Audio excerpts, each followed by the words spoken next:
के इतिहास में क्या एक नया अध्याय लिखा जाने वाला है। 294 सीटों वाली विधानसभा, महीनों का धुआंधार प्रचार, वार पलटवार और अब नतीजों की घड़ी। जब ईवीएम खुलेगी तो सिर्फ हार जीत तय नहीं होगी, बल्कि यह तय होगा कि बंगाल दीदी के साथ है या परिवर्तन की उस लहर के साथ जिसे बीजेपी ने एक तूफान बनाने की कोशिश की है। लंबे समय से बंगाल में परिवर्तन की जो लहर दिख रही थी, कल पहले चरण के मतदान ने उस पर मोहर लगा दी है। कल बीजेपी के पक्ष में जो समर्थन दिखा है, उसने बीजेपी की विजय का शंखनाद कर दिया है। जिस बंगाल में टीएमसी ने लोकतंत्र के मंदिर को कुचल दिया था, अपनी तानाशाही से लोकतंत्र के मंदिर को खंडित कर दिया था, उस बंगाल में पहले चरण में जनता ने लोकतंत्र के मंदिर का पुनः निर्माण कर दिया है।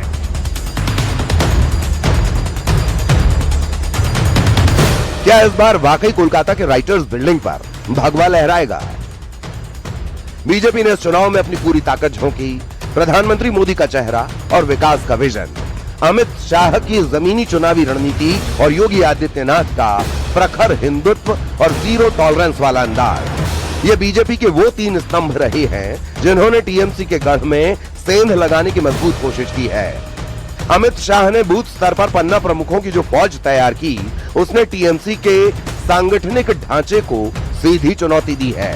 वहीं योगी आदित्यनाथ की रैलियों में उमड़ी भीड़ ने यह संकेत दिया कि बंगाल के एक बड़े वर्ग में कठोर शासन और सुरक्षा जैसे मुद्दों को लेकर जबरदस्त आकर्षण है। बीजेपी का तीखा वार सिर्फ भाषणों तक सीमित नहीं था, बल्कि उन्होंने भ्रष्टाचार और संदेश खाली जैसी घटनाओं को जन आंदोलन में बदल दिया।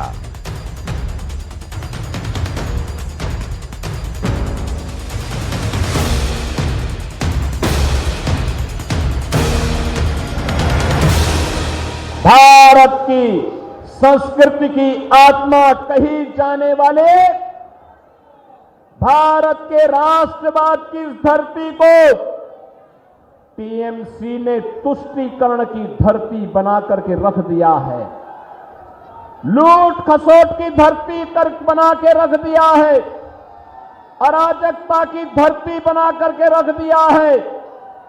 बहनों और भाइयों, हम आपका आह्वान करने के लिए इसीलिए आए हैं, जैसे आज बंगाल में चल रहा है जो अराजकता है, जो गुंडागिर्दी है, यही गुंडागिर्दी, इसी प्रकार की अराजकता, इसी प्रकार की अव्यवस्था आज से 8 वर्ष 9 वर्ष पहले उत्तर प्रदेश में भी थी।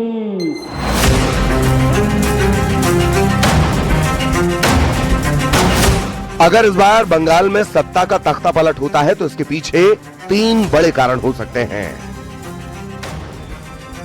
15 सालों का टीएमसी का शासन, भ्रष्टाचार के आरोपों और स्थानीय नेताओं की दबंगई ने ग्रामीण बंगाल में खामोश गुस्से को जन्म दिया है। बीजेपी ने सीएए, घुसपैठ और तुष्टीकरण के मुद्दों को फ्रंट फुट पर रखकर हिंदू वोटों को एकजुट करने की कोशिश की है। ममता बनर्जी का सबसे बड़ा किला महिलाएं रही हैं, लेकिन बीजेपी ने लखपति दीदी जैसी योजनाओं और सुरक्षा के वादे के जरिए संदेश खाली जैसी घटनाओं के बाद इस वोट बैंक में बड़ी दरार डालने का दावा किया है। मित्रों, एक बंगाल की मुख्यमंत्री जी अफवाह फैला रही हैं कि बंगाल में अगर भाजपा का शासन आया तो बाहरी लोग शासन करेंगे। मैं दीदी को बताना चाहता हूं, दीदी बंगाल का अगला मुख्यमंत्री बंगाल में ही जन्म लेने वाला बंगाली मीडियम में पढ़ा लिखा और बंगाली बोलने वाला होगा। इतना ही है कि आपका भतीजा नहीं होगा, वो भारतीय जनता पार्टी का कार्यकर्ता होगा।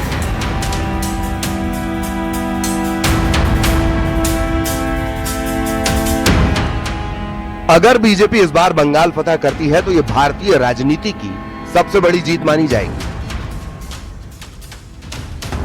यह साबित करेगा कि बीजेपी अब सिर्फ हिंदी पट्टी की पार्टी नहीं बल्कि पूर्वी भारत की भी सबसे बड़ी शक्ति है।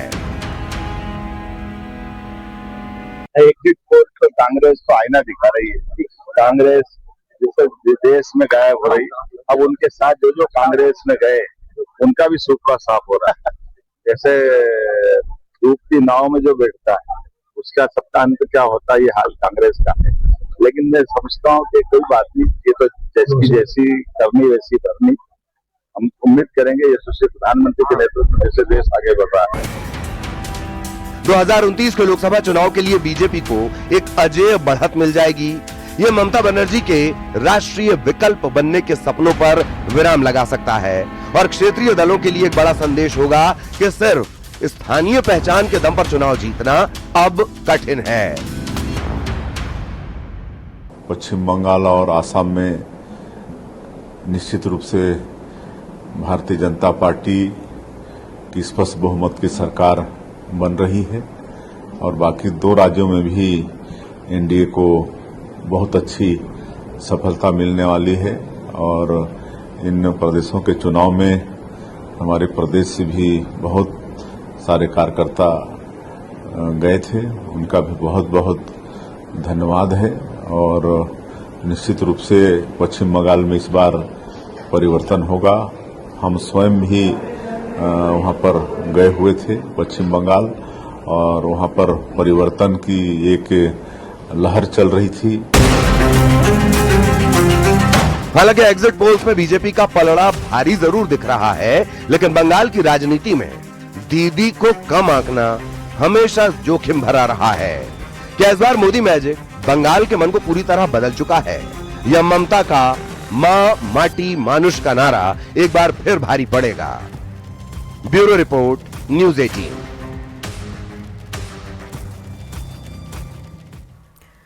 बंगाल, असम, तमिलनाडु, पुडुचेरी और केरल में वोटों की गिनती शुरू होने वाली है। सबसे ज्यादा नजर बंगाल और असम में है। राजनीतिक दलों के साथ न्यूज 18 भी तैयार है। न्यूज 18 के लाइव रिजल्ट अब से सबसे तेज नतीजे देखिए।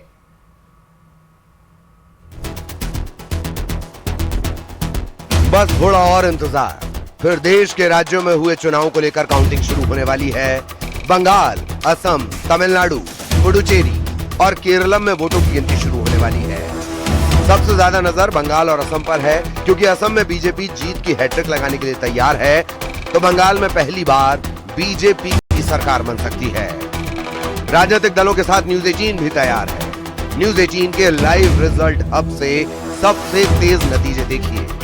न्यूज 18 के लाइव रिजल्ट हब से 5 राज्यों के हर सीट की सबसे पहले और सटीक जानकारी मिलेगी।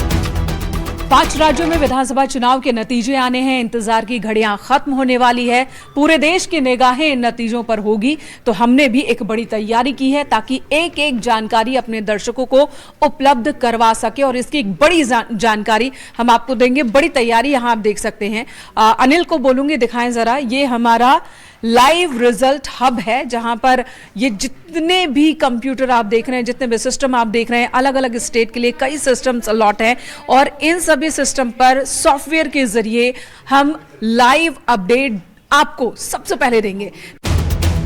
नतीजों से पहले बंगाल में सियासी तपिश भारी है। दावे और आरोपों का दौर जारी है। काउंटिंग से पहले बीजेपी ने टीएमसी पर बड़ा आरोप लगाया। बीजेपी ने टीएमसी पर बर्धमान में ईवीएम स्ट्रांग रूम में घुसपैठ की कोशिश का आरोप लगाया है। बीजेपी नेता अमित मालवीय का आरोप है कि कोलकाता का ड्रामा सिर्फ एक मोहरा है।